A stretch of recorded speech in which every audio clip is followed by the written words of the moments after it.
curious to engage a little thought experiment, and maybe you apply that. One of the things I've noticed throughout this concept of ego death in my own personal psilocybin experience, it doesn't always happen. It's somewhat infrequent, but one of the experiences is it has felt like a resetting of my own existence, such that it almost was like I was an alien that was zapped into this body all of a sudden. I've forgotten everything I knew, and I just had all these potential inputs in my current environment, and the universe said, okay, now go. What can you do with this? And it's a fascinating experience, and I was curious for you, an expert in addiction. Let's say your consciousness, your soul is zapped into the body of someone that has a crippling meth addiction or heroin addiction. What might you do? What steps would you take to try to solve the riddle and get out of it? Wow. First of all, it's hard for me to imagine, so I'm going to do my best. But let me go with this because I like thought experiments. I think they're very helpful.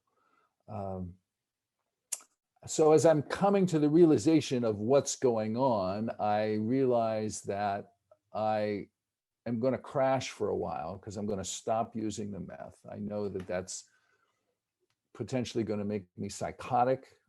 It's one of the scary outcomes from chronic meth use. And I have seen it make people psychotic, not only temporarily, but permanently.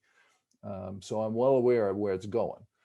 And so I'm going to stop, I'm going to crash. I may feel miserable for 2 weeks. It's going to definitely require a sense of vision to get through those 2 weeks because you're just dragging around. Physically, you feel terrible. Psychologically, you feel terrible. I'm going to be aware that there's massive cravings are going to hit me, and just every cell in my body is going to be screaming out for more meth, because meth will, or probably any stimulant at that point, but meth specifically, will make me feel better.